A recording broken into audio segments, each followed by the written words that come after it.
Dito sa Papa Dudut Stories, ikaw ay hindi nag-iisa.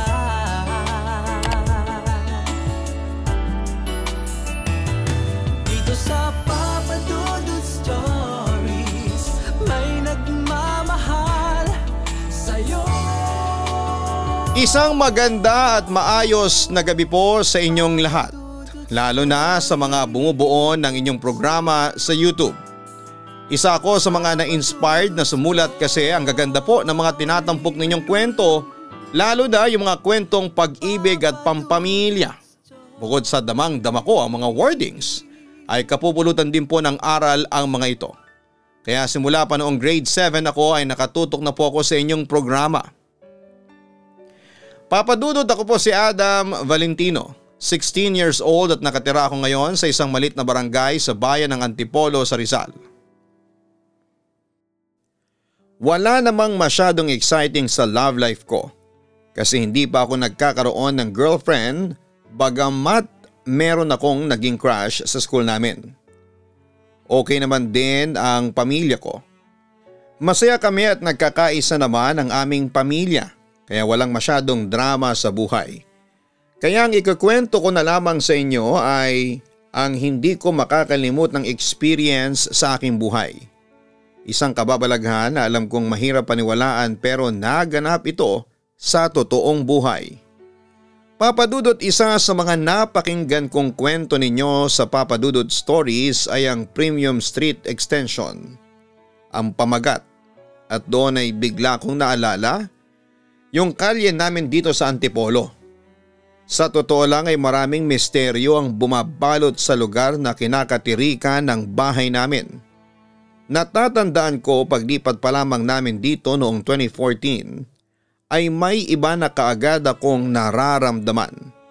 Sa tuwing mapapadaan kasi ako sa kalye namin, ang Cadena de Amor Street o mas kilala bilang Kalye Amor, ay may feeling ako na may libu-libong mata ang nakatitig sa akin. Yung tipong bumibigat ang aking pakiramdam sa tuwing ipapatong ko ang aking mga paa sa kalsadang ito. Ang Kalye Amor ay parang normal na kalye lamang kung titignan. Puno ito ng mga bahay, may mga street lights na gumagana at sementado din ang kalsada. Ang kaso nga lang ay walang nakatira sa mga bahay at wala ring masyadong dumadaan. At tila iniiwasan ito ng mga tao. Ewan ko, pero parang may mali sa lugar na ito. Dahil sobrang tahimik ng lugar ay binansagan po ito ng mga marites sa barangay namin na Kalye Tahimik o Kalye Misteryoso. Papadudot, natatandaan ko noon na kinabukasan pagkalipat namin ay maaga akong gumising. Ito kasi ang unang araw ng klase at ito rin ang unang beses na papasok ako sa eskwelahan sa lugar namin. Ang school ko ay medyo malapit lamang sa aming bahay kaya nilalakad ko na lamang. Alas 5:30 pa lamang ng madaling araw ay lumalabas na ako ng bahay. Alas 6 kasi ang simula ng klase at 5:45 AM ang flag ceremony.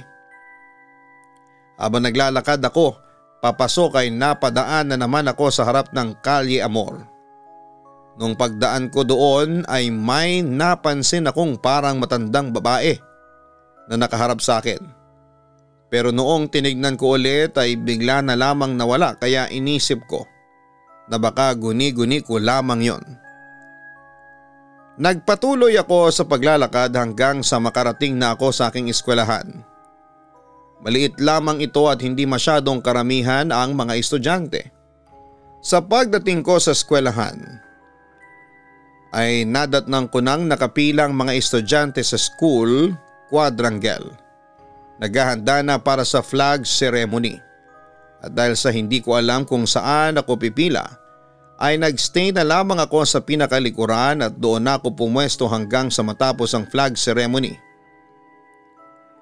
Pagkatapos noon ay nagsimula ng umakyat sa school building ang mga estudyante. Dumiretso kagad ako sa room 103. Dahil ayon sa matriculation card na meron ako ay doon ako magro-room. Agad ko ditong nakilala si Kim Dagatan. Siya yung unang kumausap sa akin at mag-best friend na kami ngayon. Madaming mga estudyanteng dumating pero ang pinaka napansin ko sa kanila ay si Liana Santillan. Inaamin ko na love at first sight ako sa kanya dahil sa maalanghel niyang mukha. Sinubukan ko siyang i-reach out pero bigo ako. Naunahan kasi ako ng hiya at saka alam nyo naman na wala pa akong experience sa mga ganyan. Kaya torpeng-torpe pa ako. Lumipas ang isang buong araw na puro discussion tungkol sa mga magiging coverage ng buong grading period at nag-uwian na rin kami. Dahil pang umaga naman kami kaya bandang mag-aalauna na ako nakalabas ng eskwelahan. Natanaw ako ang isang street signage na nagsasabing Cadena de Amor Street. So napagtanto kong pwede pala akong mag-shortcut sa Calle Amor pauwi sa bahay namin. Kaya wala akong inaksayang panahon at doon na ako dumaan pauwi. Papadudot noong araw na yon, alauna pa lamang ng hapon pero madilim-dilim noon ang kalangitan. Feeling mo ay parang 6:00 na ng gabi, palubog na ang araw.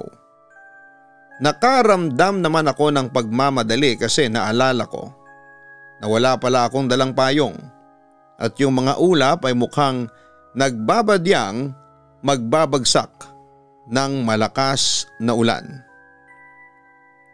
Pero papadudot habang binabagtas ko ang Calle Amor, napansin ko na parang bumagal ang ikot ng mundo ko. Nakakakilabot ang kapaligiran dahil sobrang tahimik. Hindi ko maiwasang tumingin sa mga bahay at doon ay napansin ko na karamihan pala. Sa mga nakatayo doon ay mga abandonado na pala. Maya-maya ay nakaramdam ako ng tila malamig na hangin na dumaan sa aking likuran at nanayo bigla ang aking balahibo. Tumingin-tingin ako sa paligid at wala pa ring ibang dumaraan. Lakas loob ako nagpatuloy sa paglalakad. Napatingin ako sa bintana ng isang abandonadong bahay at nagulat ako nang biglang may lumitaw na isang babae na sumilip sa bintana. Nakasuot siya ng puting damit at meron siyang mahabang itim na buhok at dahil sira ang jalousie ng kwarto, as in walang salamin ng bintana ay nakita kong nagkukulay abo na ang kanyang balat as if para siyang bangkay na malapit ng maagnas. Sinusundan niya ako ng tingin, papadudot. Doon pa lamang ay nakaramdam na akong hindi pangkaraniwan ng babae.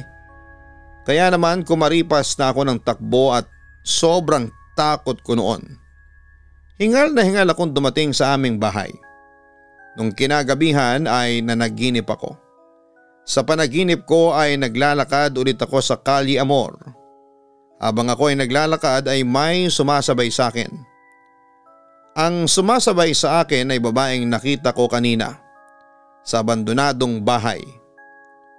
Ngunit mas naging kahindik-hindik ang kanyang itsura dahil kulay puti ang kanyang mga mata at ang kanyang mukha ay puno ng sugat. Lumuluha rin siya ng dugo dahil sa takot ay kumaripas ako ng takbo. Ngunit hindi ako makausad at bumulong sa akin ang babae at sinabi niya ang mga katagang palayain mo kami. Nang paulit-ulit. Palakas ng palakas ang kanyang pagkakasabi hanggang sa tila sumisigaw na ito at doon na ako nagising, papadudot. Tumingin ako ng oras sa aking cellphone at nakita kong 2:04 pa lamang ng madaling araw. Kaya sinubukan ko ulit matulog ngunit hindi ko kayang gawin yon. Hindi ko makuhang dalawin ang antok. Kaya naman nanatiling dilat ang aking mga mata hanggang 4:30 kung saan ay maghahanda na ako para pumasok sa eskwela. Samantala madilim pa noong lumabas ako ng bahay para pumasok. Naglakad ako papuntang school at dahil sa 10 minutes na lang bago mag 6 ng umaga, napilitan akong dumaan sa Calle Amor dahil ito ang pinakamabilis na shortcut. Sa tapat ng bahay kung saan ko nakita ang babae, ay nakita ko na naman ulit po ito. Pero sa pagkakataong yon ay nakatayo na siya sa bakuran at parang may sinasampay siyang damit na maputik naman. Kumabog ng malakas ang dibdib ko noon, Papa Dudut, at pinagpawisan ako ng sobra. Tumayo din lahat ng aking balahibo at kumaripas na naman ako ng takbo hanggang sa makalagpas ako sa kalyeng yon. Dumating ako sa school ng pawis na pawis. Agad kong ikinuwento kay Kim ang aking naranasan sa kalyeng yon. Talaga? Hindi makapaniwalang wika ni Kim sa akin. Oo, hindi ko alam kung anong klaseng nilalang yun pero parang meron siyang gustong ipahiwatig sa akin, ang sabi ko. Teka, baka naman nagda-drugs ka, Adam. Kaya kung ano-anong nakikita mo. Pabiro niyang tanong sa akin. Agad naman akong tumanggi. Uy, malinis ako ha. Hindi ako adik at lalong hindi ako baliw. Ikaw ba Kim, dumadaan ka ba sa Kalye Amor o sisa ko pa sa kanya?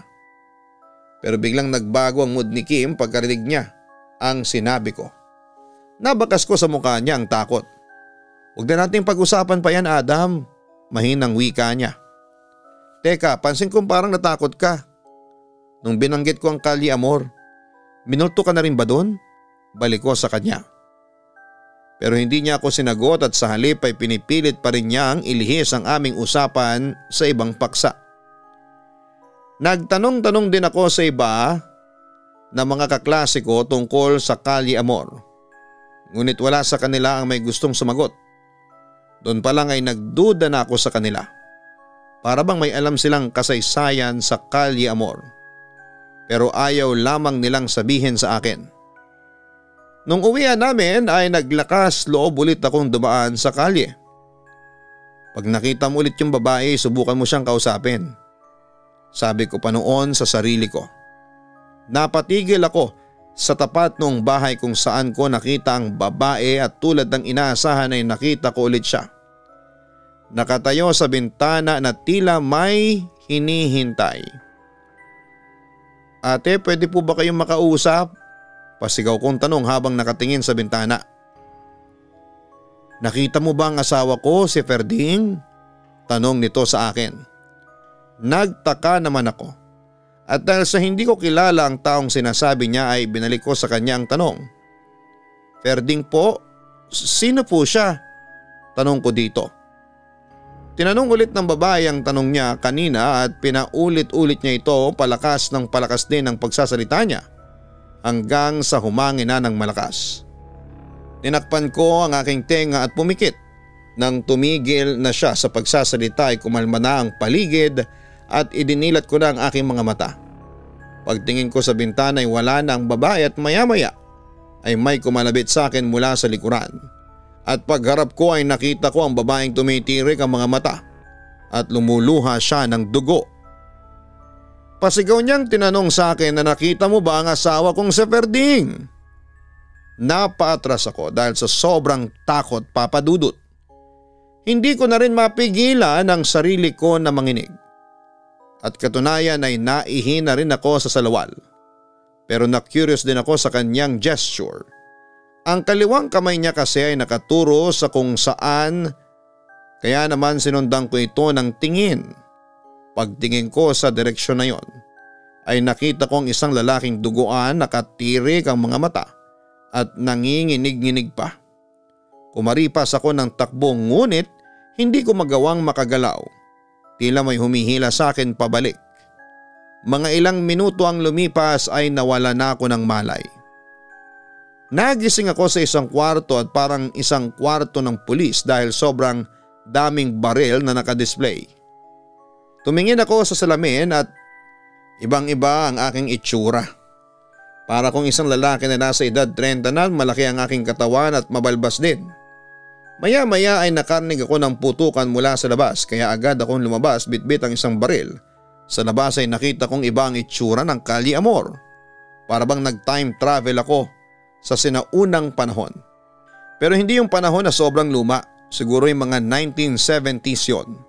Kakaunti lang ang bahay sa paligid at karamihan ay gawa sa kahoy at kawayan. Ibang-iba ang lugar na yon, Papa Dudut, pero nasabi kong nasa Kalye Amor pa rin ako. kasi nakita ko yung mga pamilyar na puno sa paligid pero kapansin-pansin noon ang makulimlim na panahon.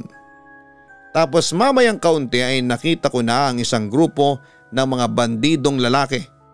Nagpapaputok sila sa bawat madaanan nilang tao, bata man o matanda ay hindi nila pinapatawad. Pati ang babaeng nasa bintana ay hindi pa rin nila pinalampas.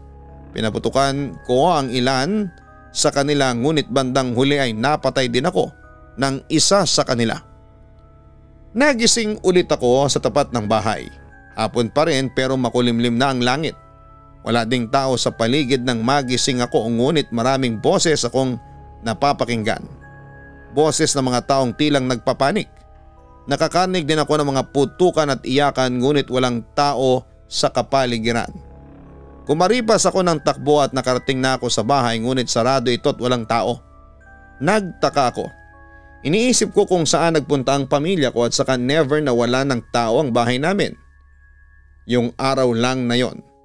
Tinignan ko naman ang cellphone ko kung anong oras na at nakita kong 2:04 ng hapon. Kumatok ulit ako at nagbabaka sakaling may tao ngunit wala talagang sumasagot. Kaya ginamit ko na lamang ang susing dala ko upang buksan ang pintuan. Pagbukas ko ay doon ko nakumpirma na wala ngang tao sa bahay. Nagsimula ako maghanap sa paligid ngunit wala talaga.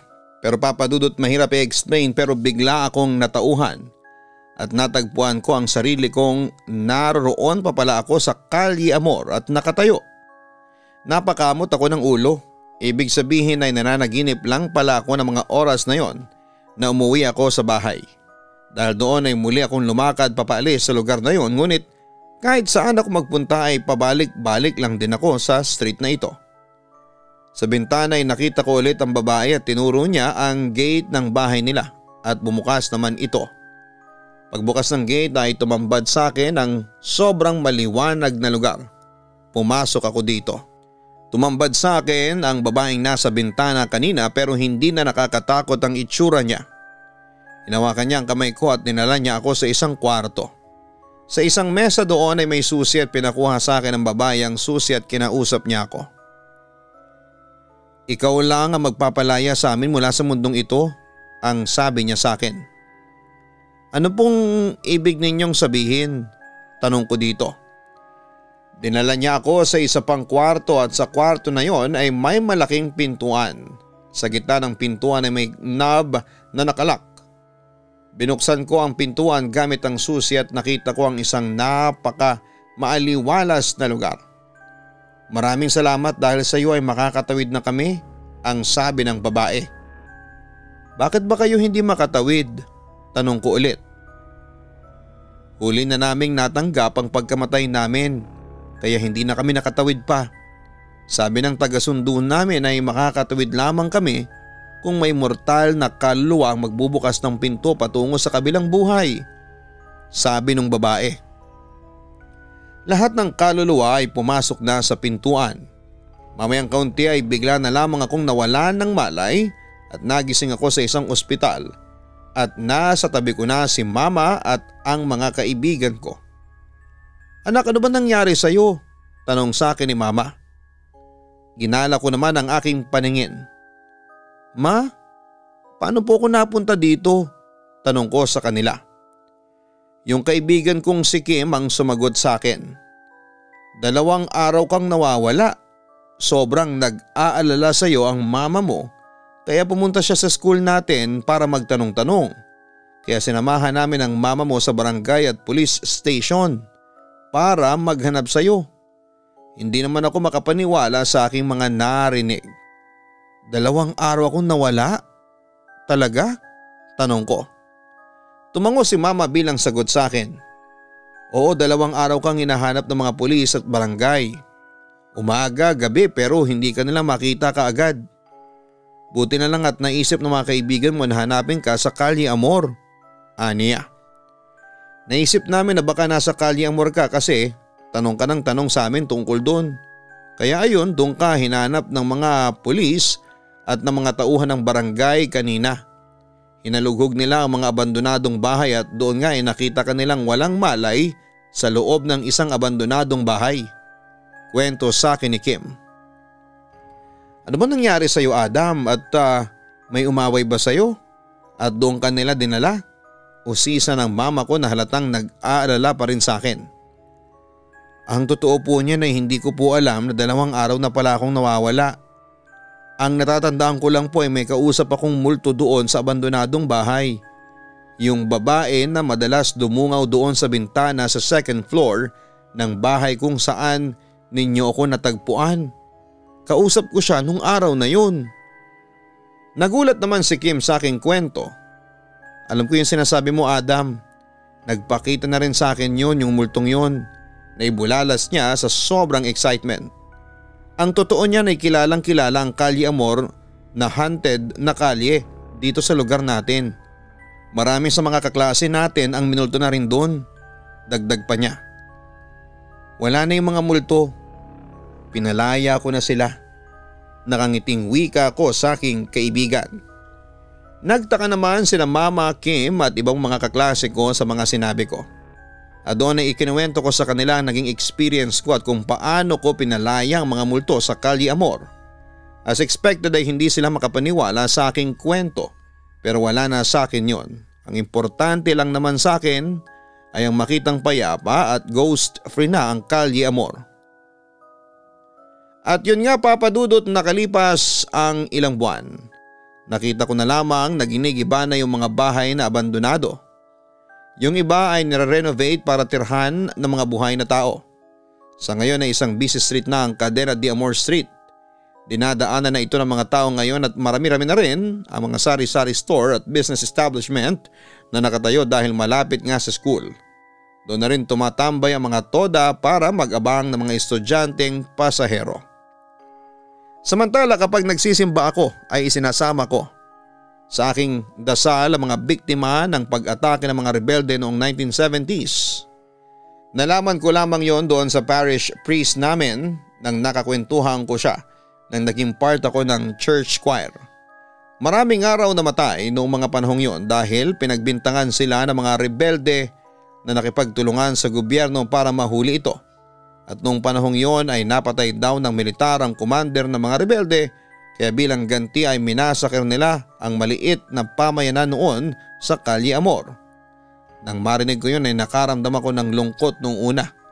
Pero hindi na maibabalik pang nakaraan at parte na lamang sila ngayon ng kasaysayan. Papa Dudut, alam kong mahirap paniwalaan ang aking kwento. Pero totoo talagang nangyari ito sa akin at deep inside ay proud ako sa aking sarili dahil natulungan kong magbagong anyo ang aming komunidad. Kung inunahan ako ng takot ay baka hanggang ngayon ay haunted pa rin ang Calle Amor. Kaya malaki ang pasasalamat ko sa Diyos dahil ibinigay niya sa akin ang once in a lifetime experience na katulad po nito. Bagamat nakakatakot ay very rewarding naman po ito sa huli. Papa Dudut, heto na lamang ang kwentong may babahagi ko sa ngayon.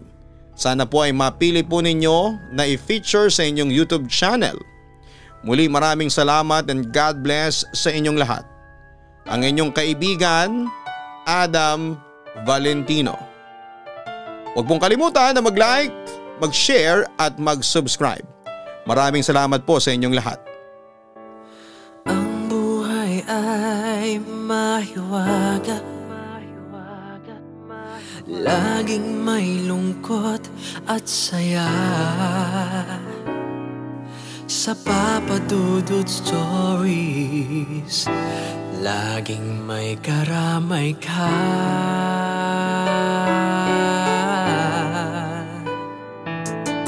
Mga problemang kay bigat, dito ay pakikinggan ka. Sa Papa Dudut Stories, kami ay iyong kasama. Dito sa Papa Dudut Stories, ikaw ay hindi nag-iisa.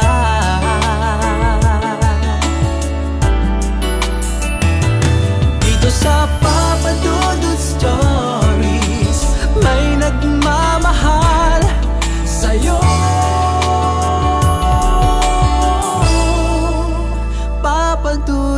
Stories. Papa Dudut Stories.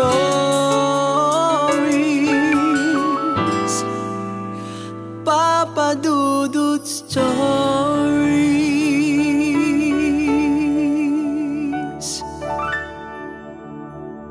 Hello mga ka-online, ako po ang inyong si Papa Dudut. Huwag kalimutan na mag-like, mag-share at mag-subscribe. Pindutin ang notification bell para mas maraming video ang mapanood ninyo.